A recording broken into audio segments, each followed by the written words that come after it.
of Indiana County, WCCS 101.1 FM and AM 1160. And he's Dan Clark, a surgeon from IRMC, more than just a surgeon. He's a guy that leads the surgery department, the robotic surgery department. Also, of course, we know his work with the Breast Cancer Center, and he's a guy that does a whole lot. And he took time out of that busy schedule to come join us today. Our conversation brought to you by Marcus and Mack, a law firm representing injured people. Morning. Good morning. Good to have you back with us today. Always great to be back. All right, so we got a couple of things I want to cover with you today. Sure. One, we've been talking all this month about colon cancer. Right. And I know that one of your biggest areas of interest when examining the whole topic is genetics and how genetics can help predict colon cancer and help us understand it a little bit more. Right. It's more than a topic that I can address, but you've been all around it. What is the connection? Well, last time we talked about the average risk has been decreased now. You should get screening at age 45. Mm-hmm. And that's because we're seeing younger and younger people with colon cancer. Well, some of that is genetically related. Now, a lot of it isn't. So when we look at genetics, I don't want people thinking that, it's a real broad area of colorectal cancer. Only less than 5 to 10% of people who get colorectal cancer have a genetic component to it. But if you have one family member, first-degree relative, brother, sister, mother, dad, or a child who has colorectal cancer, that dramatically increases your likelihood of this being genetically related. And that changes the whole scenario about screening and testing and everything else. Yeah. So. Yeah. And of course, that is the key thing when we're talking about colon cancer is getting it screened, finding the polyps, removing the polyps before they become cancer. Right. And if you have a family member with colorectal cancer, the screening is recommended to begin at age 40 or 10 years younger than the youngest person with colon cancer. So if you have a relative with colon cancer at 35, you should start screening at 25. So you shouldn't just say, oh, well, I'll wait till 40. It's 10 years younger than the youngest person with the colorectal cancer. And in our practices nowadays, with those of us who deal with colorectal cancer, we're seeing people in their 30s with colon cancer. We never used to see that. We used to be surprised when we found somebody with their early 40s with colon cancer. Now we're finding people in their 30s with colon cancer. Yeah, it's amazing that you can map it out, really. Right. And you can do so really from a historical context. You can follow the history and see the trends and see where they're going. And while we're still trying to figure out why it is, we know that it is, and therefore that calls for renewed vigilance. Right. And one of the most common ones is called Lynch Syndrome. It's only about 5% of all colorectal cancers, but this Lynch Syndrome is not just colorectal cancer. So if you have one family member with colorectal cancer, but you might have another family member with a different cancer, and there's a whole host of different cancers that this syndrome puts you at risk for. It's called familial or hereditary non-polyposis colorectal cancer. So it's not related to having a lot of polyps. These cancers form what we call de novo. They just form out of the colon without having the polyp formation. And that's unusual because last time we talked, most cancers form from polyps. Sure. So if you have family members, maybe one person with colorectal cancer, but another person has different cancers, whether it be, there's a rare brain cancer and people don't think about that being associated. But if you have any other cancers in the family, plus somebody with colorectal cancer, then you should be thinking genetic screening. As you know, we've talked about breast genetics, and I do a lot of that. I brought genetic screening to Indiana County. But I also do it for colorectal cancer as well. Mm-hmm. And another one called a familial adenomatous polyposis syndrome, and that's where you get a ton of polyps. And that usually starts very early on. So if you have family members who have a history of colon polyps, that's another thing to look at for genetics as well. So. Dr. Dan Clark with us this morning. So we've been talking about it, and the bottom line is you got to get yourself screened. Follow the protocols, get your screening, and maybe eliminate yourself from having a whole bunch of problems down the road. Mm-hmm. Now, while you're here, I wanted to talk about this as well. Robotic surgery at IRMC.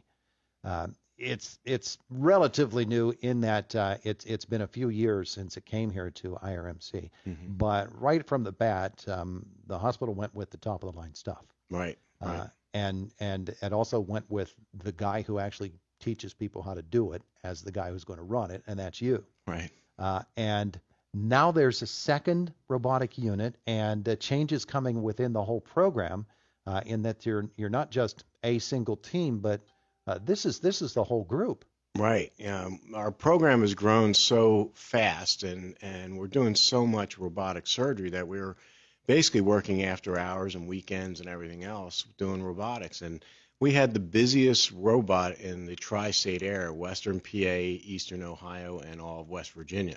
That's how busy our robotics program is. And, we were just talking how many surgeons, like we keep adding surgeons who are doing robotics, with general surgery, GYN, and now orthopedics as well.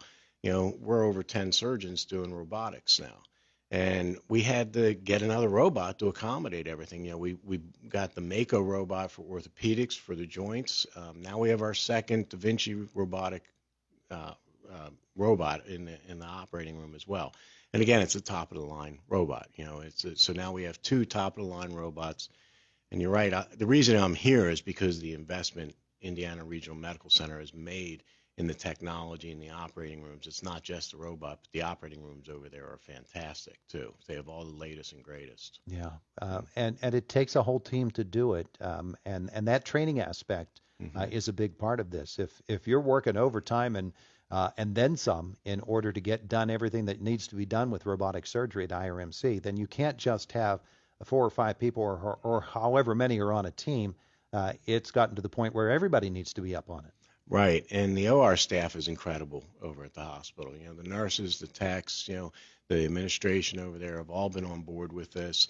So now everybody's getting trained in the robotics. So it's it's becoming commonplace. It's not like, oh, it's the robot anymore. It's like, oh, so what? It's the robot. Because we're all trained in it. And that's just it. We do such a high volume of it that we have the ability to get everybody trained in the robotic technique. And they're just fantastic. The staff over there have been on board from day one. And that's the reason we have such a successful program. The surgeon can come in and say, I want to do robotics. Doesn't mean anything if you don't have a supportive staff. And that's what's incredible about IRMC. The people who work in the OR, from housekeeping to the technicians to the nursing staff to the administration, are just fantastic from top to bottom. We talk about, turnover times and how quickly we can get things done in between cases, to get the next case going. And they're all working on that. And, there's a big emphasis on quality improvement constantly in that operating room. And so getting them trained on the robot, it gets rid of the mystery.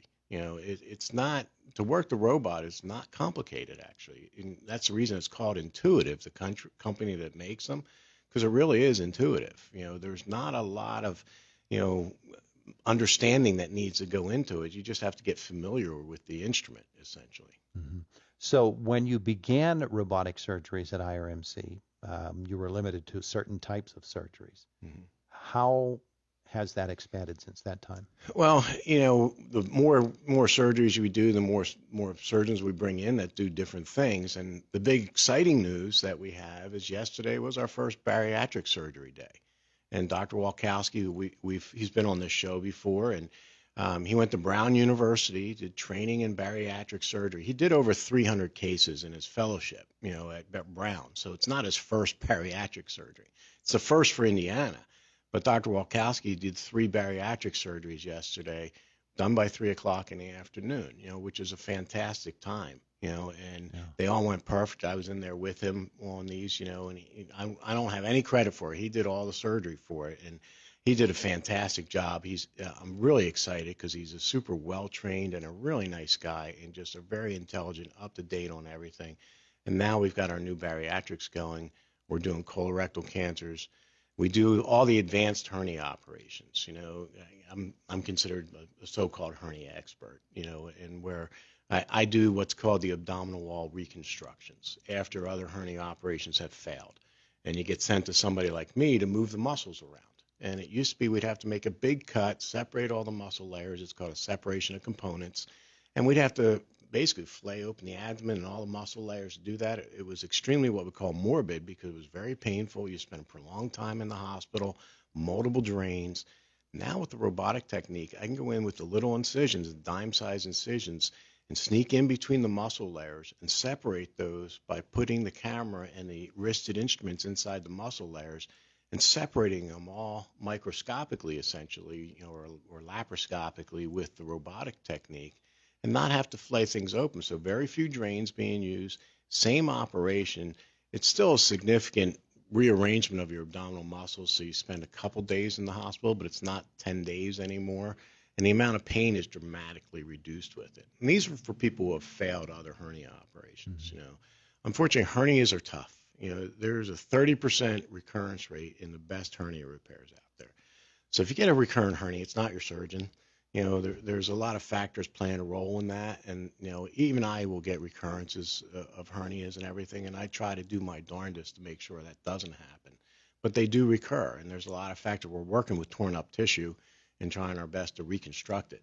Yeah. So, but that's something that's exciting, that we can do robotics that used to have to make this huge incision and cut all the muscles in different layers and everything. We are. We're to the point where you and I need to sit down for an entire hour here on Indiana in the morning. But we've talked about that, you and I, in the past, about turning this into a whole hour segment, and we got to do this soon because there's just so much to talk with you about. We're running out of time, but I did want to say, you actually are holding some hours now at Greensburg. You're correct. Back in Westmoreland County a little bit, huh? I'm back in Westmoreland County again. I loved my practice down there, and the people I worked with down there, and my patients down there were just fantastic. The opportunity up here was just too good to pass up. So, I had what's called a non-compete. I couldn't go back down there for a couple years, but that's gone. And so we've opened up an office again in Westmoreland County right on Fry Farm Road.